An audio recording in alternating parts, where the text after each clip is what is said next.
Teacher recruitment board, Tamil Nadu teacher recruitment board கடைசியாக arts டிஆர்பியை வந்து நடத்துனதுன்னு பார்த்தீங்கன்னா ஒரு 11 வருஷத்துக்கு முன்னாடி. இந்த 11 வருஷத்துக்கு முன்னாடிங்கிறதுக்கு அதுக்கு பேர் என்னென்னா காலேஜஸ் ஆர்ட்ஸ் டிஆர்பி 2012. நோட்டிஃபிகேஷன் வந்து அப்போதைய இருக்கிற வேக்கன்சி படி மொத்த காலி பண்ணுற இடம் 2012 படி எவ்வளோ வேக்கன்சி இருந்துச்சோ அதுக்கு பேர் அப்போ வச்சுருந்தாங்க. அதனால் அட்வர்டைஸ்மெண்ட் வந்தது பார்த்திங்கன்னா ஏப்ரல் 2013. அது மாதிரி டேட்டட் வந்து 28/5/2013 அன்றைக்கி தான் வந்து இது அனௌன்ஸ்மெண்ட்டே வெளியில் வந்துருந்துச்சு. மொத்தம் வந்து பிகினிங் ஆஃப் அந்த சேல் ஆஃப் அப்ளிகேஷன் அப்படிங்கிறது அப்போ எல்லாம் அப்ளிகேஷன் தான் சேல்ஸ் பண்ண ஆரம்பித்தாங்க. அந்த சேல் ஆஃப் அப்ளிகேஷன்னா ஜூன் 19, 2013 அப்போ ஆஃப்லைனில் அப்ளிகேஷன் கொடுக்க ஆரம்பித்தாங்க. ஒவ்வொரு இடத்துலையும் ஒவ்வொரு காலேஜஸில் ஒவ்வொரு மாவட்டத்துக்கு ஒரு கல்லூரியை வந்து எந்த மாவட்டமோ அந்த மாவட்டத்தில் ஒரு கல்லூரியில் வச்சு அதில் கொடுத்தாங்க. Last date of sale of application அப்படிங்கிறது 10/7/2013. கடைசியாக நடந்த முழு ரெக்ரூட்மெண்ட் நேரடி நியமனம் உதவி பேராசிரியர் பணியிடம் அப்படிங்கிறது அதுதான். இதுக்கு வந்து ஜிஓ நம்பர் வரிசையாக சொல்லியிருந்தாங்க. மொத்த வேக்கன்சி பார்த்திங்கன்னா 1093 வேக்கன்சி. நிறைய சப்ஜெக்ட்ஸ், அதாவது Tamil Nadu college education plus arts and science college, BEd college plus arts and science காலேஜுக்குள்ளே அப்போது இருக்கிற இது வச்சு இது வந்து இந்த போஸ்ட்டை ஃபில்அப் பண்ணுறதுக்கு வந்து டீச்சிங் எக்ஸ்பீரியன்ஸ் வெயிட்டேஜும், அதே மாதிரி ஹையர் எஜுகேஷன் குவாலிஃபிகேஷன் அந்த சப்ஜெக்ட்டு, அதுக்கப்புறம் அதுக்கு என்ன அவார்ட் மார்க் அப்படிங்கிறது தான். ஸோ பேசிக்கான எஜுகேஷன் குவாலிஃபிகேஷன் அப்படின்னு பார்த்தீங்கன்னா அனைத்து கேண்டிடேட் அதர் தென் SC/ST அப்படிங்கிறவங்களுக்கு பாஸ் 55% அந்த ரெலவெண்ட் சப்ஜெக்ட்ஸ் அப்படின்னு கொடுத்துருந்தாங்க. அதே மாதிரி ஃபிசிக்கலி சேலஞ்சு பீப்புளுக்கும் இது மாதிரி ஒரு 55% லெஸ் தென் அப்படின்னு சொல்லியிருந்தாங்க. இது இல்லாமல் இந்த எப்படி வந்து இவங்களுக்கு டீச்சிங் எக்ஸ்பீரியன்ஸ்க்கு மார்க் கொடுப்பாங்கன்னா universities, colleges, aided colleges, self finance colleges, approved post including teaching experience வந்து ரெலவெண்ட் சப்ஜெக்ட்ஸ் வந்து அது மெடிக்கலாக இருக்கட்டும், இன்ஜினியரிங்காக இருக்கட்டும், லா காலேஜஸ் இருக்கட்டும், ஒரு வருஷத்துக்கு 2 மார்க்கு. அப்போ அதிகபட்சமாக நாங்கள் எடுத்துக்கிறது மார்க் வந்து 15 மார்க் அப்படிங்கிறத சொல்லியிருந்தாங்க. அப்போ ஒரு வருஷத்துக்கு 2 மார்க் அப்படின்னா 7.5 வருடங்களுக்கு, அதாவது 7.5 வருஷத்துக்கு வந்து ஒரு வருஷத்துக்கு 2 மார்க் படி 15 மார்க் தான் அதிகபட்சம் எடுத்துவாங்க. குவாலிஃபிகேஷன் பார்த்தீங்கன்னா PhDக்கு 9 மார்க்கும், எம்ஃபில் வித் ஸ்லட் நெட் வச்சுருந்தீங்கன்னா 6 மார்க்கும், அதே மாதிரி வந்து பிஜியோட ஸ்லட் நெட் வச்சுருந்தா 5 மார்க்கு. ஸோ இதில் வந்து PhDயும் முடிச்சிருக்காங்க, ஸ்லட் நெட்டும் முடிச்சிருக்காங்கன்னா PhD தான் கணக்கு எடுத்துக்குவாங்க. ஸோ அதிகபட்சமாக இதில் 9 மார்க்குங்கிறது அதிகபட்ச மதிப்பெண். அதே மாதிரி இன்டர்வியூ அப்படின்னு பார்த்தீங்கன்னா இன்டர்வியூக்கு வந்து 10 மார்க் டோட்டல், மொத்தமாக பார்த்தீங்கன்னா 34 மார்க் வரும். இந்த மொத்தத்தில் அவங்க எடுத்த எஜுகேஷன் குவாலிஃபிகேஷன், அதுக்கப்புறம் வந்து டீச்சிங் எக்ஸ்பீரியன்ஸ்க்குள்ள மார்க்கு, இன்டர்வியூக்கு ஒரு 10 மார்க், இதை வச்சு தான் ஃபைனல் ப்ரொவிஷனல் கை விடுவாங்க. அதில் யாரெல்லாம் அவங்கவுங்க ரிசர்வேஷன் படி எத்தனை பேர் இருக்காங்களோ அவங்கள படி கொடுப்பாங்க. ஸோ சர்டிஃபிகேட் வெரிஃபிகேஷனுங்கிறது வந்து எல்லா கேண்டிடேட்டுக்கும் சப்ஜெக்ட் வைஸில் எல்லாத்துக்கும் கொடுக்குறது தான். அது பேரா நம்பர் 1-2 ஏற்கனவே சொல்லியிருக்கோம் அப்படின்னு சொல்லியிருக்காங்க. ஸோ இதில் ப்ரொவிஷனல் லிஸ்ட் உங்களுக்கு கொடுக்குறது எல்லாமே பார்த்தீங்கன்னா டேரெக்டாக கம்ப்ளீட்டாக உங்களுக்கு வந்து ரெக்ரூட்மெண்ட் வேலை கொடுத்துரும் அப்படிங்கிறது இல்லை. டீச்சர் ரெக்ரூட்மெண்ட் தான் ஃபைனல் ஸ்டேஜ். மொதல் ஸ்டேஜ் சர்டிஃபிகேட் வெரிஃபிகேஷன், அடுத்த ஸ்டேஜ் வந்து இன்டர்வியூ வந்து ஒரு போஸ்ட்டுக்கு 5 பேர் வீதம் அப்படிங்கிறத வந்து கண்டக்ட் பண்ண வைப்பாங்க. ஸோ இதுதான் டீச்சர் ரெக்ரூட்மெண்ட் போர்டு காலகாலமாக பண்ணிகிட்டு இருந்தாங்களாம். ஸோ டைம் ஆஃப் இன்டர்வியூவில் நீங்கள் ஒரிஜினல் சர்டிஃபிகேட் எல்லாத்தையும் கொண்டு வரணும். Support of community qualification, experience certificate verification அப்போ எல்லாத்தையும் கொண்டு வரணுங்கிறது இது ரூல் அப்படின்னா. ஸோ இதில் வந்து செலெக்ஷன் பேஸஸில் எல்லா கேண்டிடேட்டுமே உங்களால் தமிழ் எழுதவும் பேசவும் முடியும் அப்படிங்கிறது உண்டும். அதே மாதிரி இந்த இன்டர்வியூக்கு உங்களுக்கு என்ன கொடுத்துருப்பாங்கன்னா UGC சிலபஸ் ஒவ்வொரு சப்ஜெக்ட்ஸுக்கும் என்ன வச்சுருக்காங்களோ, UGC சிலபஸ்னால் நெட்டு செட்டில் என்ன சிலபஸ் வச்சுருக்காங்களோ அது பேஸஸில் தான் உங்களுக்கு கொஷினே கேட்போம் அப்படிங்கிறதையும், அந்த சிலபஸில் தான் உங்களுக்கு இன்டர்வியூ நடக்கும் அப்படிங்கிறதையும் இங்கே பதிவு பண்ணிக்கிறாங்க. அது மட்டும் இல்லாமல் teaching experience. So teaching experience certificate அப்படின்னு பார்த்தீங்கன்னா முதல்ல வந்து அவங்க ஒரு ஃபார்ம் ஒன்று கொடுத்துருப்பாங்க. டிஆர்பி வந்து ஒவ்வொரு தடவையும் அனெக்ஷன் நம்பர் 1, 2, 3 ஒன்று கொடுத்துருப்பாங்க. ஸோ இதில் லாஸ்ட் டேட்டுன்னு பார்த்தீங்கன்னா என்றைக்கு கால்ஃபர் பண்ணாங்களோ அந்த தேதியிலேருந்து நீங்கள் வந்து ஒரு ஃபார்ம் கொடுத்து அந்த ஃபார்மில் இருக்கிறது தான் நீங்கள் டீச்சிங் எக்ஸ்பீரியன்ஸ் தான் கொடுக்கணும்.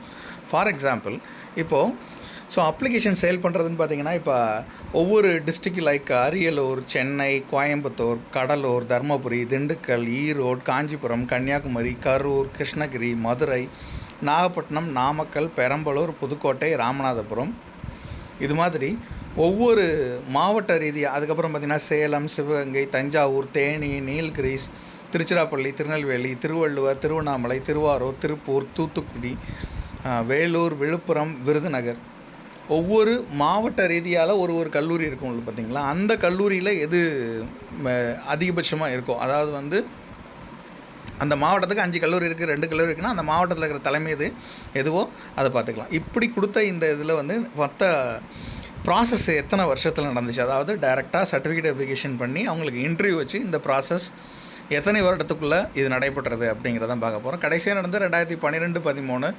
12 டீச்சர் ரெக்ரூட்மெண்ட் போர்டில் அறிவிச்சு, டிஆர்பி அறிவிச்சு ஆர்ட்ஸ் அண்ட் சயின்ஸ் காலேஜ் 2012 அறிவிச்சிருந்தாங்க. 13 மேல வந்து இதுக்கான அனௌன்ஸ்மெண்ட் வந்துச்சு. ஜூன்லேருந்து இதை கொடுத்துருந்தாங்க. இப்போ நோட்டிஃபிகேஷன் வந்தது 2013 மே 21 வந்துருந்துச்சு. அதுக்கப்புறம் பார்த்தீங்கன்னா உங்களுக்கு சர்டிஃபிகேட் வெரிஃபிகேஷன் கால் லெட்டர் வந்ததுன்னு பார்த்தீங்கன்னா அங்கேருந்து ஒரு 6 மாதம் கழிச்சு, அதாவது நவம்பர் 18 எல்லாருக்கும் வந்துருந்துச்சு. அதுக்கப்புறம் வெரிஃபிகேஷன் முடிச்சு ப்ரொவிஷனல் மார்க் லிஸ்ட்டு எல்லா கேண்டிடேட்டுக்கும் சர்டிஃபிகேட் வெரிஃபை பண்ணதுக்கப்புறம் அவங்களுக்கு எந்த தேதியில் கொடுத்தாங்கன்னா 2014 ஜனவரி 26 அன்றைக்கி கொடுத்துருந்தாங்க. அதுக்கப்புறம் அடிஷ்னல் சர்டிஃபிகேட் வெரிஃபிகேஷனுக்கு ஒரு லிஸ்ட்டு கொடுத்துருந்தாங்க. அது அங்கேருந்து ஒரு 6 மாதம் எடுத்துருச்சு. ஜூன் 23 2014 அனுப்ப அடிஷ்னல் சர்டிஃபிகேட் வெரிஃபிகேஷன் ஒன்று கொடுத்துருந்தாங்க. அதுக்கப்புறம் பார்த்திங்கன்னா ஓரல் இன்டர்வியூ நோட்டிஃபிகேஷன் பார்த்திங்கன்னா அதே 2014 ஜூலை 15 கொடுத்துருந்தாங்க.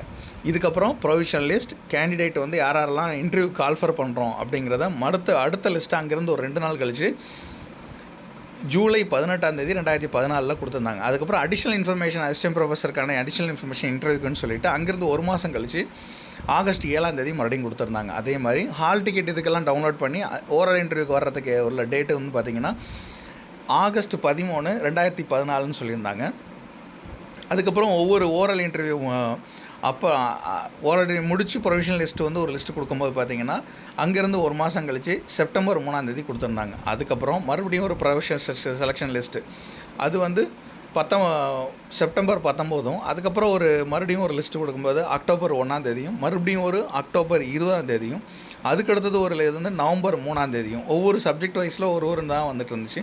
நவம்பர் 13 மறுபடியும் ஒரு இன்டர்வியூ கால் ஃபார் லிஸ்ட்டுன்னு சொல்லிட்டு அந்த வருஷம் முழுக்க வரிசையாக நவம்பர் 3 நவம்பர் 13 அடிஷ்னல் அந்த இன்டர்வியூக்கு ஸ்கெடியூல்டு ஒன்று கொடுப்பாங்க பார்த்தீங்களா, அந்த தேதின்னு பார்த்தீங்கன்னா டிசம்பர் 2 கொடுத்துருந்தாங்க 2014. இதுக்கப்புறம் பார்த்திங்கன்னா ஜென்ரல் மெரிட் லிஸ்ட்டுன்னு ஒன்று கொடுப்பாங்க ஓரல் இன்டர்வியூக்கெலாம் முடித்ததுக்கப்புறம் அதே தேதியில் December 2 oral list merit list ஒன்று கொடுத்துருந்தாங்க. அதுக்கப்புறம் மறுபடியும் இன்டர்வியூக்கு கால்ஃபர் பண்ணுற இன்னும் 2 சப்ஜெக்ட்ஸ்க்கு வந்து டிசம்பர் 6 கொடுத்துருந்தாங்க. மறுபடியும் இன்டர்வியூ வந்து 2 சப்ஜெக்ட்டுக்கு நாங்கள் போஸ்ட்போன் பண்ணுறோம்னு சொல்லி டிசம்பர் 9 அதை அறிவிப்பு கொடுத்துருந்தாங்க. மறுபடியும் ப்ரொவிஷனல் மார்க் லிஸ்ட் அப்படின்னு சொல்லிட்டு அங்கேருந்து ஒரு டிசம்பர் 24 ஓரல் இன்டர்வியூக்கு அப்புறம் இன்னொரு குரூப் ஆஃப் கேண்டிடேட்ஸ்க்கு வந்து ப்ரொவிஷனல் லிஸ்ட் நாங்கள் கால் ஃபார் இன்டர்வியூன்னு கொடுத்துருந்தாங்க. அப்புறம் ப்ரொவிஷனல் செலெக்ஷன் லிஸ்ட்டுன்னு சொல்லிட்டு 2015 ஜனவரி 27 மறுபடியும் கொடுத்துருந்தாங்க. இப்போ மறுபடியும் பிப்ரவரி மாதத்தில் இன்டர்வியூ ஸ்கெடியூல் நோட்டிஃபிகேஷன் அப்படின்னு சொல்லி பிப்ரவரி மாதம் 10 2015 இது சொல்லியிருந்தாங்க. அதுக்கப்புறம் மறுபடியும் இன்டர்வியூக்கு கால் ஃபார் பண்ணணும் பார்த்தீங்களா, பிப்ரவரி 19 மார்ச் 12 அதே மாதிரி மார்ச் 31 ஓரல் இன்டர்வியூக்கு இது மாதிரி வரிசையாக இன்னும் இன்டர்வியூ லிஸ்ட்டுக்கு கொடுக்குறது மாதிரி கொடுத்து வச்சுருந்தாங்க. அதே மாதிரி அதே வருஷத்தில் அடுத்த ஒரு மாதம் கழித்து ப்ரொவிஷனல் செலெக்ஷன் லிஸ்ட் அப்படின்னு சொல்லிட்டு ஒரு லிஸ்ட் ஒன்று கொடுத்துருந்தாங்க. இந்த லிஸ்ட்டின் படி கடைசியாக ப்ரொவிஷனல் ஹியூமன் ரைட்ஸ்க்கு வந்து கடைசியாக லிஸ்ட்டு விட்டது பார்த்திங்கன்னா நவம்பர் 25 2016 கடைசியாக அந்த லிஸ்ட்டு விட்டுருந்தாங்க. இப்படி தான் government arts and science college TRP 2012 கடைசியாக நடைபெற்ற 2012க்கான ஜேர்னின்னு பார்த்திங்கன்னா இதுதான். 2012ன்னு அதுக்கு பேர் வச்சு 2013 அதுக்கு அப்ளிகேஷன் கொடுத்து அதுக்கப்புறம் பார்த்திங்கன்னா 13, 14, 15 வெறும் லிஸ்ட் ஆஃப் சர்டிஃபிகேட் வெரிஃபிகேஷனை முடித்து அதுக்கப்புறம் இன்டர்வியூ வச்சதுக்கான இது. இப்போ கால்ஃபர் பண்ணியிருக்கிறது எப்படின்னா எக்ஸாமுக்குன்னு கால்ஃபர் பண்ணி வச்சுருந்தாங்க. இப்போ 2024 வருவோம். இதுக்கு முன்னாடி 2019 ஒரு டிஆர்பி வந்து கால்ஃபர் பண்ணாங்க, அதை கேன்சலும் பண்ணிட்டாங்க. அதுக்கப்புறம் பார்த்திங்கன்னா ஆசிரியர் தேர்வு வரையும் பத்திரிகை செய்தியாக 14/3/2024 அன்றைக்கி ஆன்லைனில் அப்ளிகேஷன் விட்டுறோம்னு சொல்லி அதை இணையவழி வாயிலாக பெறப்பட்டு வருகிறது அப்படின்னு சொல்லியிருந்தாங்க. அதுக்கான டேட்டை வந்து மே 29 மார்ச் ஏப்ரல் 29ன்னு சொல்லிவிட்டு அதுக்கப்புறம் அதிலிருந்து மே 15 மாலை 5 மணி வரை நீட்டிக்கப்படுகிறது அப்படின்னு சொன்னாங்க.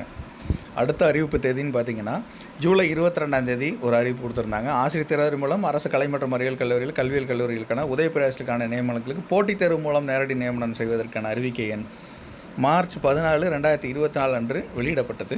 நேரடி நியமனத்துக்கான போட்டித் தேர்வு 4/8/2024 அன்று பெறவிருந்த நிலையில் நிர்வாக காரணங்களினால் ஒத்திவைக்கப்பட்டுள்ளது.